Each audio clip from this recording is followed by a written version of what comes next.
Hi, I'm Andy Johnson, and this is 3 Seconds Ahead, where we get to meet and learn from ordinary people with extraordinary stories. My guest today is Dr. Gerard Labuschagne, who describes himself as a clinical psychologist, criminologist, advocate of the High Court, with an interest in forensic and investigative psychology. I've added that he's a dad, a friend, and he has also recently launched a podcast, and it's called Alpha. Can you just remind me, Gerard? Zulu Alpha. Zulu Alpha Firearms yeah. Channel. And it's dealing with firearms in South Africa, ownership, and the trials and tribulations associated with that, because I'm a gun owner. He, as the head of the Investigative Psychology Section of SAPS, the South African Police Services equivalent of the Behavioral Analyst Units of the FBI, he testified in more than 100 cases and investigated more than 300 serial murders and rapes. After 14 years in the service of South Africa and its citizens, and I am certainly grateful, thank you, Gerard, he resigned his post at SAPS as a brigadier, man, very impressive, and now as the director of LNS Threat Management, South Africa's first sole purpose threat assessment and management company focusing on workplace violence. Gerard, welcome to 3 Seconds Ahead. It's great to have you here. Thanks for having me, Andy. And I appreciate your time. Thank you. Gerard, listen, I mean, we were at school together many years ago, and we reconnected at our reunion after 30 years. We kind of went our separate ways, and I must say it was a pleasure to see you again. And I'm hoping to see more of you in the future. But for those people that don't know you, I tend to ask one question at the beginning of all my interviews, and it goes something like this. Gerard, where does your story begin? Sure, that's an interesting one. I suppose you could say that, I mean, we're obviously influenced by everything that happens to us, you know, from our parents and what happened to them and how they were raised, etc. I suppose I would say that for me, a lot of what I would say contributed to where I am now was, I think in part the fact that when I was very young, I lived in different places, born in Vienna because of my father's work, then South Africa, then the States, then South Africa, then the States. And I kind of do think that had a profound impact on me, perhaps just, and I suppose an outlook on life in a way. It's probably one of the things that I would say really, I think, stood out for me in terms of my sort of earlier formative years. Good and bad, obviously influences of that type of stuff. But yeah, I think that's definitely, whether it's a start, it's definitely one of an impactful kind of thing that I went through at that age, those ages, Yeah. So if I remember correctly, your dad was in the diplomatic service, and I mean, you arrived at the boarding house, I think, it wasn't you went there from Form 1, were you? I can't remember now. Yep. Yeah, but yes, I do. Yeah, you do. But you were this chap from America, but you were South African. It was a bit kind of confusing for everybody. So I can imagine it was even more confusing for you. So as a result of that diplomatic service, you were kind of all over the place, and you were having to settle down and reconnect in new places all the time. That sort of reconnection and having to begin again fairly frequently, how did that impact the way that you saw the world? Look, I think obviously, your friendship ties, when you're little, out of sight, out of mind. I did keep one or two good friends in those years, for example, that I was in overseas before coming back to high school, because my parents remained on in the States. So as you know, I came back to join boarding school, Standard 6, American accent, braces, glasses, nerdy looking, not achieving the marks of a nerdy, unfortunately. So I left behind all those friends in the States. I kind of knew one or two people that were joining at Pretoria Boys High where we were. So I think that chopping and changing of friendships, I think has an impact on you, as any diplomat's child would. And, literally being dropped in it, my parents dropped me off at boarding school, went back to the States, and I would see them, 3 times a year. So that was very difficult. I mean, it was always an adjustment coming back. It definitely, I think, made me stronger. Did it have a negative impact? Probably to some degree. Maybe there's other people will be able to say how badly it impacted me or not. But I do think, like I said, overall, given that different perspective on the world and life, difficult to quantify exactly how, but I think it definitely had a positive impact. But as I said, the negative side of it too. Yeah, it sounds to me that it's sort of you learn to be sort of quite resilient early on in your life to deal with sort of tough situations forced upon you. You sort of thought, well, I've got to get on with it. Well, that's what it sounds like to me. I don't know if that resonates with you or not. Yeah, yeah, yeah. Cool. So when we finished school, we went our separate ways, and I did some research, and you went off to the University of Pretoria and you started studying psychology. I saw you recently posted a picture of yourself where you looked a bit like a hippie. I must say I was very impressed with that long hair that you had. So you went off to university and studied psychology. Why psychology? Yeah. Well, actually, I mean, I first went to the army. Oh, So I did yes. back then it was the year of national service. And I mean, my matric results were horrific. I mean, Yeah. I had E's, some on standard grade. I think my highest mark was a C that I got. And at the end of school, I had no idea what I wanted to study. And I don't really think Pretoria boys are prepared. For those of us who are a bit clueless, really helped us get an idea of where we wanted to go. I think sort of guidance counseling was very limited to people who knew what they wanted to do and helping them get there. Or that was at least my experience of it. So really, I went in not knowing what I wanted to do. And in a way, lucky I didn't go randomly study something, because it would have been probably a disaster. And I think by the end of that year in national service, I was really keen to get my life going. And, you know, my mother had suggested psychology. And in those days, I didn't even know the difference between psychiatry and psychology. And I kind of looked at her and I said, you do understand I would never get into medicine, my results. And she's, no. Psychology is a bit different. It's a different sort of pathway, etc. And then I kind of, in a way, it made sense. And I suppose that's parents often do know their children quite well, I guess. And I looked into it, and I actually applied for public relations at the Technikon and psychology at Tukkies. And I got into both. And thank goodness I didn't go into public relations, because I think I would have been terrible at it. And I just really found myself literally from day one being fascinated by what I'm studying. And I think, you know, the first Friday at the end of the first week or two of university, on a Friday night, I was sitting at my desk reading my books. My mother walked in, saw this. I didn't think she knew what to make of it. It's a Friday night, and here's Gerard reading through his textbooks, and she quietly just sort of backed out the room. And it was, I think, purely because I was really fascinated by what I was reading and what I was being exposed to. It was all in Afrikaans, and I mean, we weren't, our Afrikaans at, I think in English schools, the emphasis on Afrikaans was more survival Afrikaans as opposed to getting by with it. And I really sat there, and I had to translate every, you know, my study guides I had to translate, and I would sit in class, and the first 5 minutes I'd understand, then I'd be lost. And so quickly, a big learning curve in the first sort of few months of being at Tukkies. But really was just fascinated by what I was doing, and that kind of reflected in my performance. I started to do well. I started to get marks that at high school I thought were way beyond my capabilities. And I always felt I was smart, but I didn't experience it. And I thought, well, okay, I'm not dumb, but I'm not achieving at school. I wasn't achieving you know, how I thought I could. And I really did start to question it. And it was really at varsity when it just, you know, I suppose it's a pairing up of what you are geared to do in your mind and the way your mind works, meeting that, whether it's a career or a study pathway or whatever it is, doesn't really matter. But that merging of two things and suddenly you just feel yourself sort of taking off in the right direction.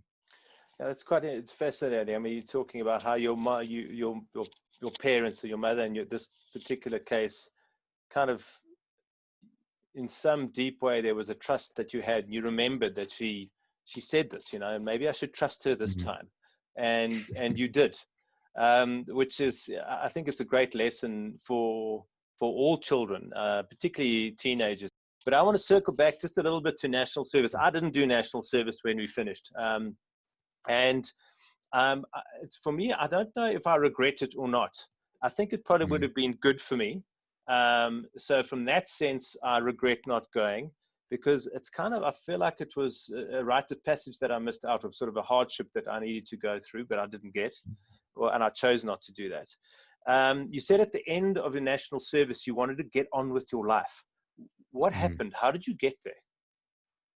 Well, you know, look, I was a medic firstly, so, and I worked at the military hospital, so I wasn't doing anything, you know, dangerous per se that a lot of other people were exposed to. So, you know, for me, it was really, I enjoyed what I did. I found it interesting. I worked in the intensive care unit, but I just felt at the end of it, like I really, really want to do something that's for me meaningful. Yes, you can say helping patients, but I mean, I knew that wasn't what I was destined to do, you know, as a career. I just felt I really, really wanted, I definitely wouldn't say I wasted that year, but I want to get on with what I want and need to do. Yeah. And I think if I'd probably even gone to study psychology straight after school, I probably wouldn't have been as motivated and done as well if I hadn't had that year of almost in a way being put on hold in certain ways. And I think that for me it worked, and I think for other people it didn't work. I mean, you can't say there's no generic answer to whether that was a good thing or a bad thing, or to take a gap year is a good thing or a bad thing. It really depends, I think, on the individual, the maturity. I don't think I was very mature when I finished matric. I think I was far more mature after that year, and that's probably what I needed. In different ways, difficult to sort of pinpoint it and quantify, but it worked for me. It might not have worked for a lot of other people. Yeah, it's also the reason why I grew my hair so long afterwards, because I wanted to do everything opposite to the military, and that was to grow my hair long. No, you went from one extreme to the other. But it sounds to me that in that you had an opportunity to reflect on yourself. You also found yourself, forced or not, in a position where you were of service to others. Being a medic, being in that environment where you could help other people, and perhaps that sort of sparked something inside you. You thought, geez, this is a field that I really get a lot of satisfaction out of. I've grown up, and then HR, or it was public relations, and then into psychology. And psychology really is a fantastic field where you can be of service to others in a very positive way.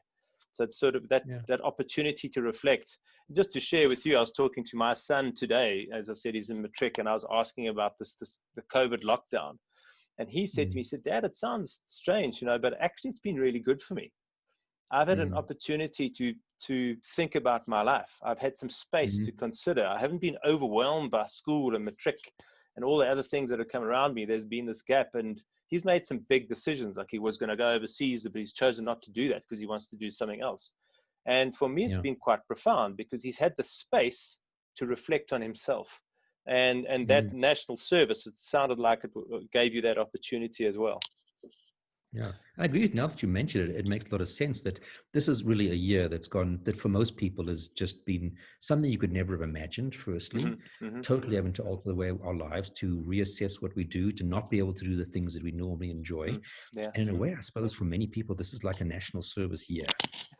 It's made you reassess a whole bunch of stuff and what's important and where do you want to go. And many people, like you say, lives are on hold to a large degree. And maybe that's, in a sense, is a good way to reframe it as a good thing for many of us. Yeah. You can come out of it worse off, absolutely. But I mean, I've looked at it this way. I've thoroughly enjoyed the extra hour. I calculated the other day, I'm getting like 30 hours extra with my son that I wouldn't have had per week. Yeah. And that's that's a blessing.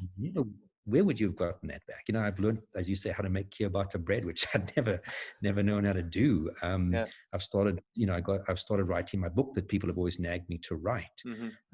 It's had its hardships. I mean, 2 months, for the first 2 months, no money coming in. Now that's slowly changing, and we'll see how it goes, with the next few months. So again, it's like anything, how you reevaluate and realign it as, is it something bad, or what can I get out of it that's at least positive? Otherwise, you've wasted those months if you don't get anything out of it, whether it's a lesson you've learned or a new career, or, like I said, started a YouTube channel, which is fun. Maybe it'll make some money. Who knows if it does or doesn't. I enjoy it. I feel rewarded by it. Yeah, absolutely. And I'm in the same boat. I mean, what you've just shared with me is exactly the same position that we've been in. And it's taken an 18-year-old in the car drive back from school to say, geez, I've used this as an opportunity to reflect. I thought, wow, he's smarter than I'm giving him credit for. So that's been really great. So Gerard, Tuks University, I was at Rhodes University, lots of fun, getting on with it, doing your studies.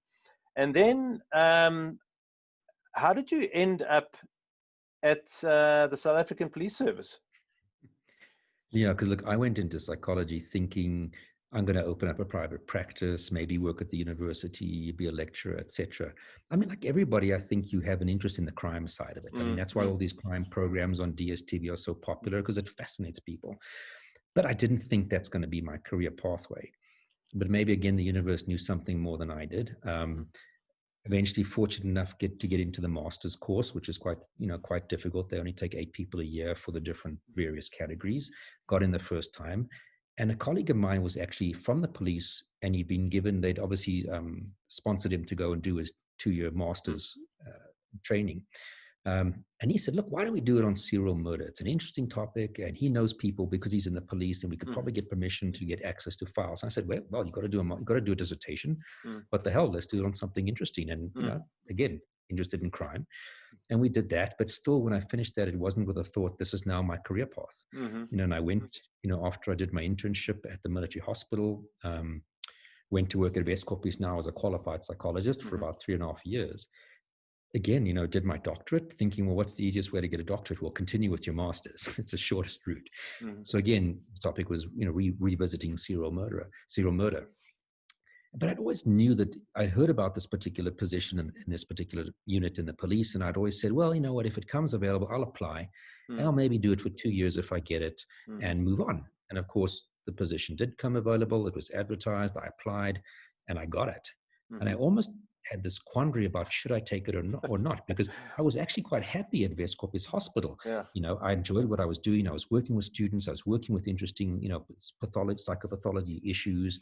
We did a little bit of forensic assessments. You had quite a free reign of, what you could do. I started a family therapy clinic, which I found that fascinating, working with families. So I wasn't unhappy, and I almost said, maybe I shouldn't take it, because why leave something you're happy in for something you have no idea whether you're going to enjoy it? And I said, no, I'm going to do it. And I knew, I think within the first week or two, that I'd found a place where I was going to be for a very, very long time. Yeah, it's really one of those scenarios of be careful what you wish for, because you just may get it. So just for those people that are listening who don't know what Weskoppies is, just give a little lowdown on what that is. So it's, and I think it still is, the largest government psychiatric hospital, inpatient psychiatric hospital in the country, if I'm not mistaken. When I went there, it had 1,200 beds, and I think they reduced it to about 1,000 beds. And it has the only inpatient children's ward and the only inpatient adolescents ward. And it has also a forensic assessments portion. So in other words, let's say you're arrested for a crime and they think there might be a mental health issue.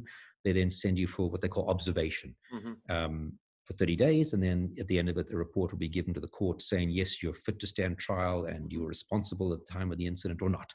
So it had quite a wide variety of different things, but basically it's a government hospital. So literally anybody who doesn't have medical aid and needs to go there, or, most private hospitals don't take involuntary patients. In other words, people who are sent there against their will, even for a short time period. So even if you're a very wealthy person, you could very well end up in Weskoppies if you needed to be committed for a certain period of time. And usually it's not a very long period of time. And basically I was the psychologist on one of the multidisciplinary teams. Okay, that's pretty clear. And, I've got a question down here, and I think it overlaps from Weskoppies into your experience in the police service. And I wrote down, I said, you've witnessed and investigated what can only be described as a result of the darkest nature of humanity. Serial murder, rape, violent crime, dealing with people that need to be observed for under observation for legal reasons, people being committed against their will. These are pretty difficult things for most people to face, not because they aren't real. It's because, generally speaking, they're kind of hidden away from the general public, because it's kind of, it doesn't happen, or it doesn't happen to me.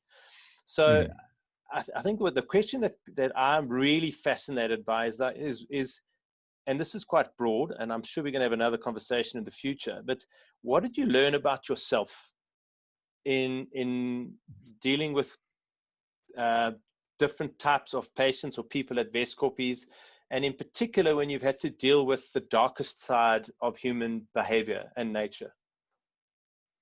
Sure. What I learned about myself. I think the one thing I realized when I left the police after the 14.5 years is that the impact upon you, you're often very blind to it. If I looked at the 6 months after I left, I basically spent, whether you want to use the word decompressing, And it's only really then that I realized what level of stress I was operating at. So I suppose the one thing I learned as well, I can actually deal with, the human being can deal with a fair amount of stress for a long period of time. But when I left, I realized how far I was coming down from that stress. And I think what happens is you learn, you just believe that the level of stress you have is the norm. And if you had to ask me in those times, how are you feeling? Are you stressed out? I'd go, no, I'm not. I would only feel stressed when something on top of that high level irritated me. And then I said, okay, now I'm feeling irritated because this person did something that pissed me off, to put it very politely. And then you come back to that high level, base level. And it was 6 months that I realized, actually, wow, that unhealthy level of stress that I've been operating on, that you get short-tempered, you snap at the littlest the littlest things irritate the hell out of you. And I just sometimes go into a bad mood for no apparent reason that I wouldn't understand why. For literally 1 minute I'd be okay, nothing would happen, and the next minute I'd be irritated for 2 days. So that was the impact. What did I learn? Well, I think definitely what I got out of it is that if you're not doing something that satisfies your soul, it's difficult to do. I don't think I would have been able to deal with that level of stress if I didn't actually love what I was doing. And I think that comes, if I reflect back, I mean, most of my life I've been a civil servant, 3.5 years at Weskoppies and then 14.5 in the police. And I found it incredibly rewarding to be doing something for people that, I was giving input at the hospital that people would pay in private practice to their private practitioners, a couple $100 an hour, to people who were paying nothing. You're helping the poorest of the poor in the police who were the victims of crime, and you're giving them sort of I felt from our side at least, a service that, is comparable to overseas people who do that, who are doing that kind of work. So I think if you don't have that inner reward, I don't know how you'd last. And that's what made me ultimately leave, is that I felt I wasn't getting that inner reward anymore. And I said to myself, you can spend 17 years in this job because it's the government. It's very difficult to get fired. Being unhappy for the next and hating every day, where I used to get to work early because I loved it. And I could get through those 17 years miserably and then spend the remaining years of my life complaining about the last 17 years and bitching about the police and this and that. And that's not worth it. And I suppose you could say it's never been about money for me, because all my colleagues who studied most of them went into private practice and earned fairly good salaries. And, I was working for government, earning not even a quarter of what those guys and the other people that were studying with me were earning. And it was purely because I really felt that inner reward at what I was doing. And when I stopped feeling the inner reward, it was time to go.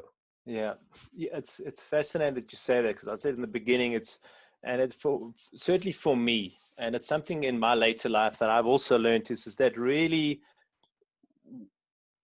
if you put service in the front of being of service to others, that really is being of service to yourself.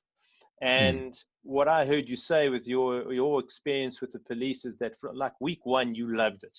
And it was the service that you were giving. You were helping people. Doesn't matter who they were, rich, poor, male, female, different races, different colors, creeds. It didn't matter, but you really felt like we were giving an amazing service. You were part of a team that wanted to be great and wanted to give the best possible service, and you did. And then after 14 years, it came to an end, which can be quite traumatic. When you realize, geez, I don't love what I used to love anymore. Okay. And what I liked about what you were saying is that you were honest enough with yourself to say, you know what, this has come to an end and it's time for me to move on. Because I don't want the next 17 years of my life to define the rest of my life. I want to get bigger and better and do more interesting things, which takes a hell of a lot of courage, particularly when you're at the highest level. I mean, you were a brigadier in the police. I mean, you could have stayed there as long as you wanted to. I mean, you're professional. So it takes a lot of courage to change. And you spoke about your what sounded like almost post-traumatic stress after 14 years in the police, and in 6 months to decompress. which is interesting is that humans have this uncanny ability to acclimatize to anything. It can be to the cold or the heat, the stress, the not stress. And circling back to what we said earlier about COVID lockdown, we've all had 3 months. And in the 3 months that we've had, yes, there's been stress, but it's nothing near to the stress that we've all had before the 3 months. I mean, as you said, you've got 36 extra hours with your son that you didn't have. And I think we can be pretty honest that most people are having that experience.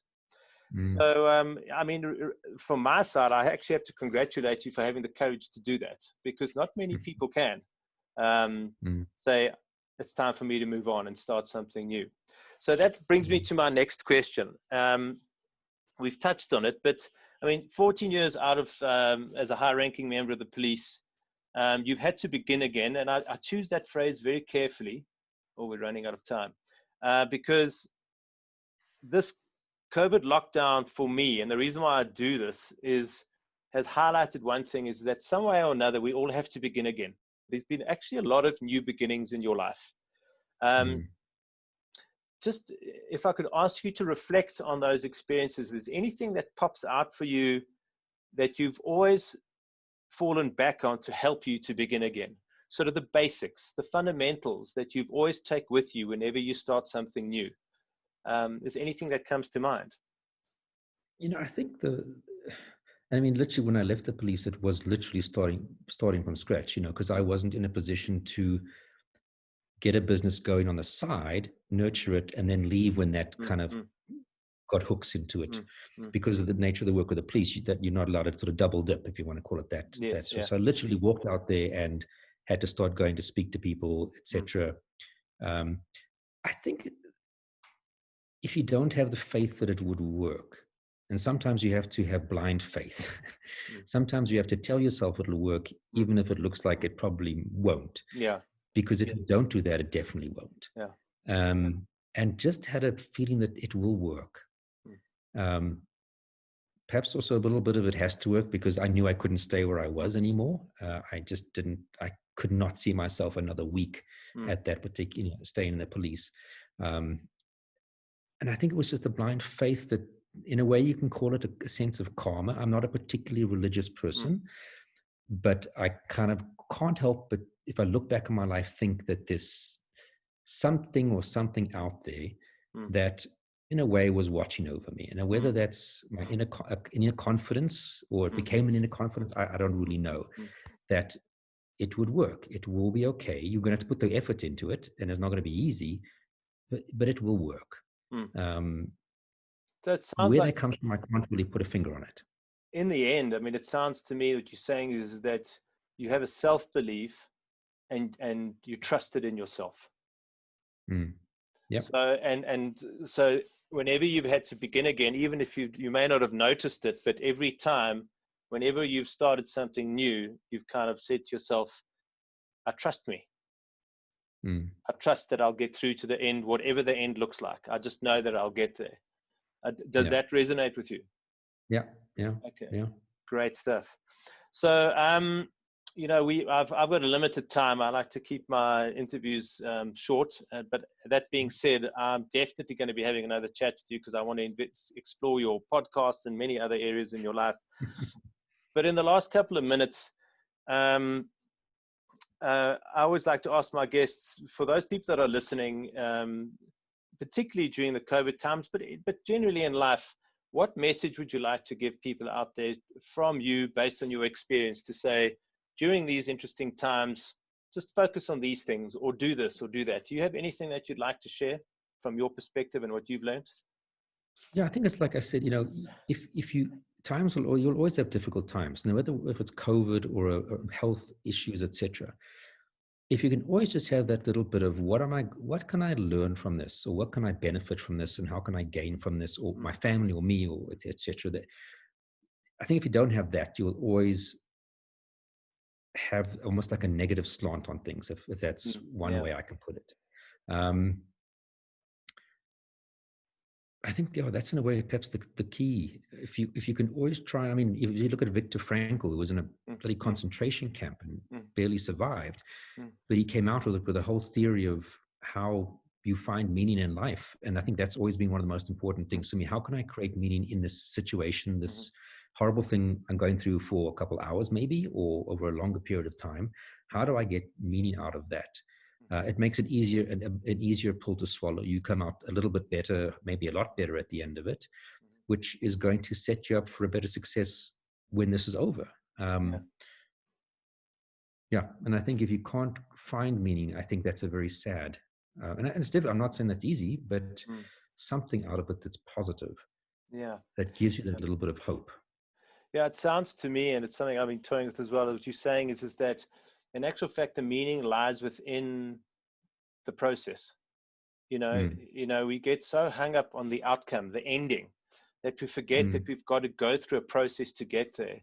And the difficulty, the hardship, the suffering that you're going through in the process actually is the meaning. So I'm going to thank you for your time. I know it's precious to you. I really appreciate your honesty and you trusting me with your story. And I look forward to exploring them further if you're open to it. And I'm sure we'll chat about that. But thank you very much. I appreciate your time. Thanks for listening to the end. You must have enjoyed it. Please like and share. And a subscription would be appreciated. It helps me grow the podcast. It's something I love doing. It's really encouraging getting your support. Thank you. The views and opinions expressed by this podcast are those of the authors and do not necessarily reflect the official policy or position of 3 Seconds Ahead. Any content provided by authors are of their opinion and are not intended to malign any religion, ethnic group, club, organization, company, individual, or anyone or anything. While authors strive for accuracy, we can and will be wrong at times, as any honest person will have to admit.